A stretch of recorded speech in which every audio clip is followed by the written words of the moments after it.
was much more, to my eyes, it was much more of a kind of Magnus implosion than it was a Fabiano, masterclass. Fabi's had some really high quality games, and he certainly played very well there. But I thought that Magnus really just got one of his worst positions of the match.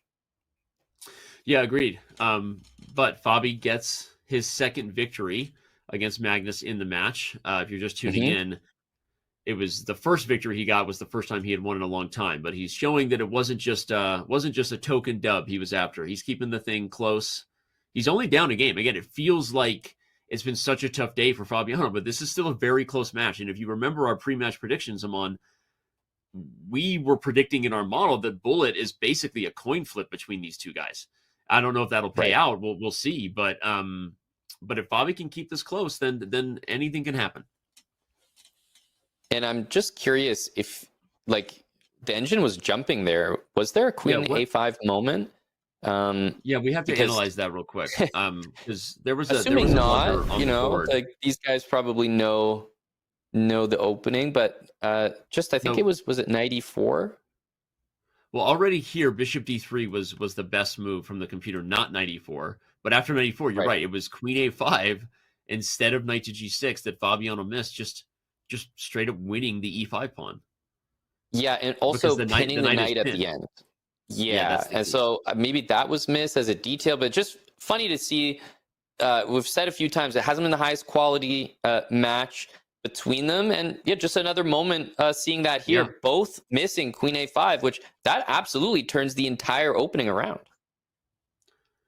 Yeah, wild. I haven't seen these two guys have mutual blind spots. Again, if you're just tuning in, earlier in the match, there was a move by Magnus, king e7, that walked into a knight fork. Both sides blundering, but also, again, both sides missing the same thing. So it's just not something we're used to seeing with these guys. And here, maybe Fabi needs to realize and remember that Magnus is capable of blundering because he's given him chances today, Amon, both the king e7 blunder I'm referring to and then right there. Yep, completely agree. If you can get developed with the right tempo, I mean, queen e5 certainly comes to mind. Queen f5, bishop d3 is a tempo. I don't know. I mean, there is bishop to e4 there, but it does look like queen e5 makes more sense. You want to play f6 next to repel the bishop on g5 and maybe start going after this pawn on d6. I'm pretty sure that we're going to see some setup involving pawn to f3 for white and maybe long castle. That seems to be correct. I definitely like pawn on f3. It deals with the light squared bishop on the diagonal. It stops knight g4. So, also follows that general principle. If you have two bishops, your opponent has one bishop, your pawns generally do well on the same color as that bishop. So we see c4 here. Won't be surprised to see f3, b3 light squares. And just in general, I'm seeing that Magnus, he's starting to, he's not really loving the way that he's played maybe this game, but maybe it's starting to catch up to him that he's just not playing his best. Well, look at this. Another blunder from Magnus Carlsen and another miss by Fabiano. We don't even have to highlight what it was because the computer did it for us. Bishop takes g2 was winning on the spot right there for Fabiano. We have seen more one-move blunders. I'm going to back up and show it. Yep. We have seen more one-move tactical blunders by these guys than I remember seeing ever in the last match they played. Bishop takes g2, forces white to capture because you're attacking the rook. And the whole idea, everybody, is that d3 is now free, meaning it's safe for the knight to hop in, give a check, and after the fork, you win the bishop on f4. So, wow, like you just don't see these types of one-move gaffes from these guys, and we've seen multiple today. Yeah, and if I'm being honest, it's more common that we see players not take advantage of a Magnus blunder than we see a Magnus blunder, I will say.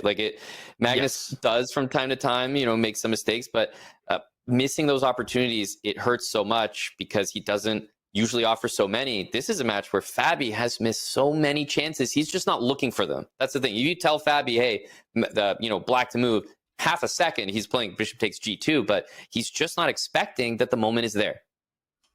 I'm backing up again because the computer says a5 is a horrible move, but not because white is winning on the spot, but because black missed a move before. The computer loved playing just e5 for black, just making the pawn chain great again and keeping the center together. So this was what the computer thought black should do to maintain a big advantage. And so And what if again, you go back I think further than that? Like yeah, even let's back up. further than that? Because after, what was it? Takes, yeah. And then B4, King F7, was it? Yeah, I think this was okay from Fabi. I guess here you're right. Yeah, G5 was yeah. also possible. Yeah, G5 no, and but I E5 like were your both good. E5. That makes sense. It's actually makes Yeah. more sense than G5. So yeah, I'm with you, Danny. That's a shocking. I don't know. It's an easy move, right? All things considered, gets King E6 and Bishop B5. But I will say, in the live position, Magnus has been sort of talking to himself on the camera. He's, I wouldn't say he's fallen for something, but definitely he didn't have a way, I think, to keep all his pawns defended. And so Fabi has earned that D pawn. Fabi's kind of in the driver's seat at the moment.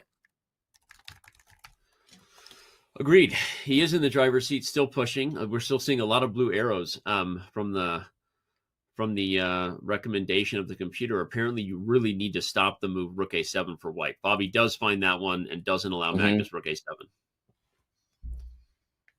Yeah, E5 is, now it's happening, right? Pawn E5, you can't exist without that move. If B6 happens, where does this rook find shelter? Rook C6, there's bishop B5. So now I start to get concerned about the move pawn to B6. And I'm wondering, do we have to, okay, there you go. Do we have to play Rook A7 and Rook A8? Well, what's funny is the computer still loves black position because as pretty as this all looks, it's not actually threatening to queen. Rook A7 is potentially a threat, but black still has the long-term advantage, everybody, with these pawns, and you even have bishop E6 maybe to defend. Oh, wait, no. Now C6? Oh my gosh, it's turning around. Bishop E6, C6, rook takes pawn, C7 maybe? And C6 first. Oh, look at this find. He's pre-moving the tactic. And Fabi leaning in, frustrated there with what in the bleep just happened. Somehow Magnus Carlsen steals victory from the jaws of defeat. Not over yet, but this is his game to win now. That was a really, really nice tactic. And now the king being separated. Okay, not ideal. Fabi's desperately looking for that fortress if he can find it. Yeah. And not a lot of time, though. So this is not a foregone conclusion. Note that everybody protects everybody here. Everybody. The rook protects the pawn protects the pawn protects the rook. So this is actually not so simple. Okay, but now that Magnus has won the H-pawn, it's, okay, never mind. False alarm. Now I will say it's gotten simple, but there were moments there that I think those pawns could have advanced. Wasn't flawless technique. I think that we're starting to see Magnus not quite as confident that we've seen him. He's definitely missing some things this match, and he can queen. There's going to be another queen, and now he's got to convert this all over again. But should be a win, but we say that cautiously. It is definitely a win, a theoretical one, but it's not as easy as you think, especially when you don't have a lot of time on the clock. So not at all. Yeah, this is, in fact, that e-pawn is kind of irritatingly placed in the middle of the board because often you want to centralize your queen and flex against the rook. And as I'm just kind of thinking through this, it's hard for me to see the ideal setup for white. Yep. It's not that clear to me. It feels like you need a position where you kind of separate the king from the pawn, like almost the queen on the d file or the f file with the king cut off, and then. If the queen could check from the other side here, it would almost be ideal. Yes, sort of like this, actually. This is the ideal position that I wanted. Well, and Magnus has kind of muttered to himself a couple of times with a bit of what am I supposed to do here? You have to be very careful. Note that the king has a bunch of landmine squares. If you step forward in the wrong square, there's all kinds of weird stalemate stuff. But he does it. He figures out how to get the king behind the blockade on the second rank. There's been progress made, clear progress. Look at that. Wins the pawn, and this is what we call elementary. Yep. But Magnus, to some degree, I want to say I think he pretty much just solved that on the fly there. And that's a table-based win, but that's not something you study specifically. I'd be surprised if he's looked at exactly that. A lot of similar positions, but that's quite impressive. He just missed queen d1, queen d5, forking the king and rook. But okay, he's got it anyway with queen b1. And wow, it was funny. Anyone who's following on chess.com, you would have